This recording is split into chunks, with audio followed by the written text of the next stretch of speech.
Welcome back, everyone, to our partner interview series. My name is Chelsea Woods Turner. I'm your host. I'm senior librarian here at the New Brunswick Free Public Library.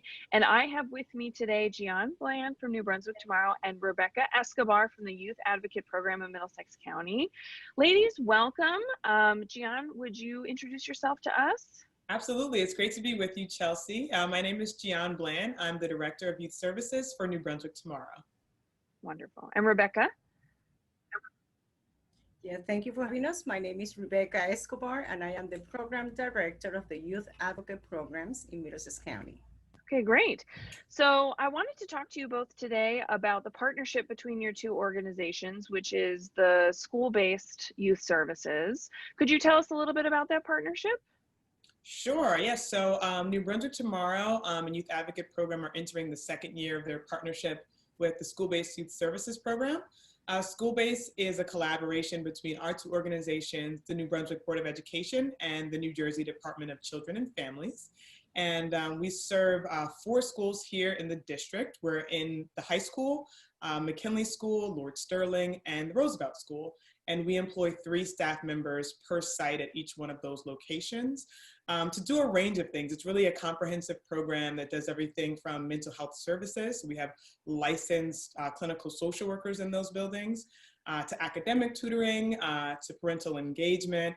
It kind of runs the gamut, but the goal of the program is to help kids stay in school and to help students really achieve and kind of grow into their potential. Great. Rebecca, would you like to add anything? I just want to add that, this year we were given the honor of managing the day-to-day operations of the school-based youth services program.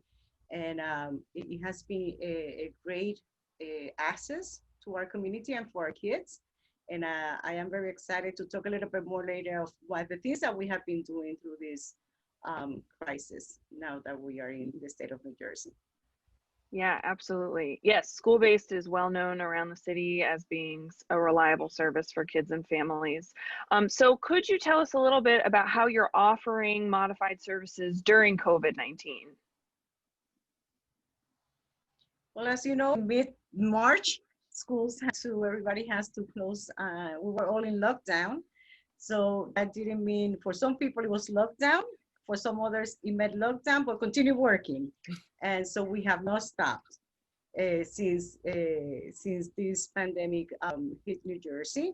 We have been able to, from the second week of March, we have been assisting families, providing a meal, food for families. We connected with a local restaurant, Gambino's, and we're doing 300 meals a week since the second week of March for our families and our students. After that, it grew into the spring break. We collaborated with local restaurants, NBT, and some other agencies to provide a meal for families during spring break when the Board of Education was not able to provide that meal. We did over 3,000 meals, Wow. to families out there for a whole week, delivering, and some Wonderful. others came to pick up. We were at different sites throughout the city, so we were able to do that. In June, we did a big meal distribution with the city of New Brunswick. It was at Roosevelt School, which is where we have one of our sites, and we gave out to 400 families food for the families and for the students. Plus, through a connection to NBT, we gave some coloring books and activity materials for children. Also on that day. We have continued because the need and the food insecurity with some of our families that are going through this crisis. We did I call it a temporary food pantry in our office, where the staff from school-based, they go to my food, they go food, and then we distribute the food to our students and our families here from our office on Elizabeth Street here in New Brunswick. So we do twice a week, Wednesdays and Thursdays from 11 to 2, and we give out food to 50 families a week. It depends. This is just a little bit of help. The city has many pantries, so this is just our way of assisting and giving our families a little extra help that they need. So we haven't stopped. It continues. We're working with other partners to see if we could continue doing a hot meal as we used to do. We did it for 3.5 months.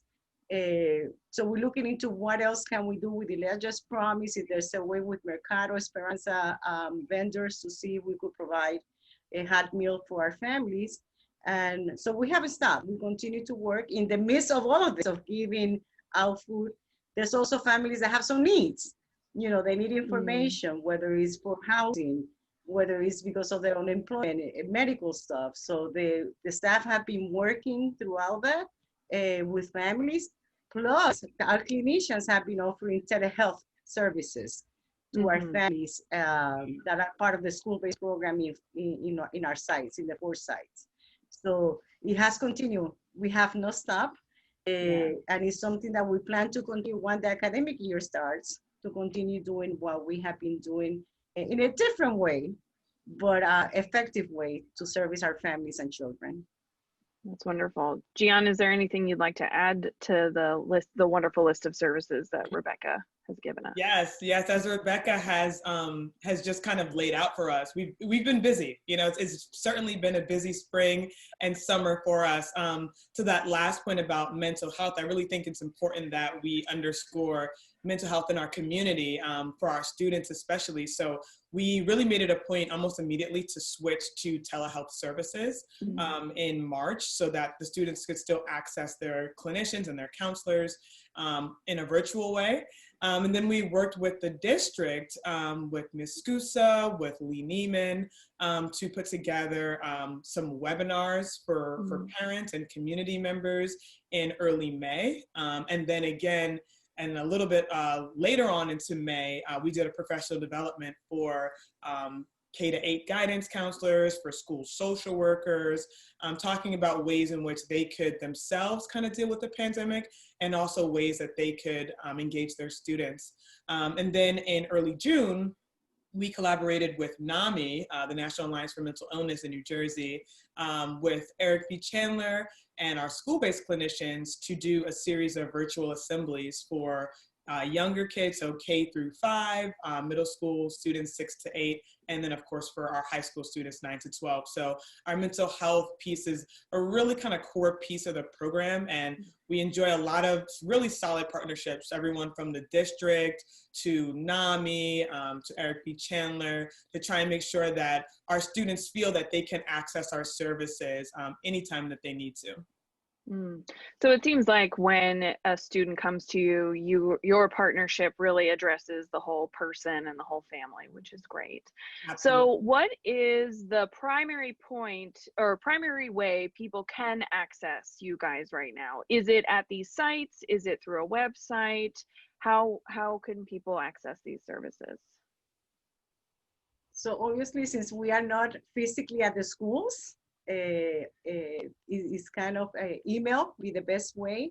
But everybody has a different way of communicating. What I will say is that anybody who would like to reach out to the services and see what we do, I will offer them to call us, to call me here at the Youth Advocate Program, and the number is 732-640-2282, and I will direct them into the managers or the program director for the SchoolBased program. Because right now, since we are all working remotely, it would be difficult to give many numbers. So just call me and I'll be the point person, and I could direct anybody into what services do we have and what we're gonna be doing, you know, this upcoming academic year. Yeah, wonderful. Is there anything else either of you would like to mention about your partnership? I'll just say, you know, I think Youth Advocate Program, it's still a new partnership for NBT, but it's been a really, really pleasant experience. So the partnership, I think, is complementary in a lot of ways. Youth Advocate Program is a youth, you know, focused program. They're always focusing on the youth.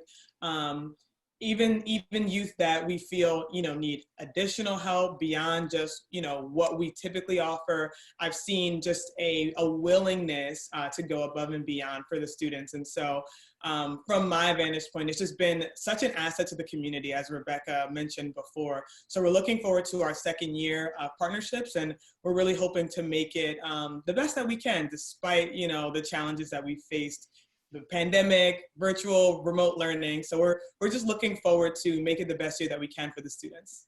Yes, and certainly what a time to have a new partnership up and running. But as you say, everyone in New Brunswick is really just out there for the residents here, and that's really great. Thank you both so much for joining me today. For our viewers, as always, you can find all the contact information for these groups in the description of this video, and we'll see you next time.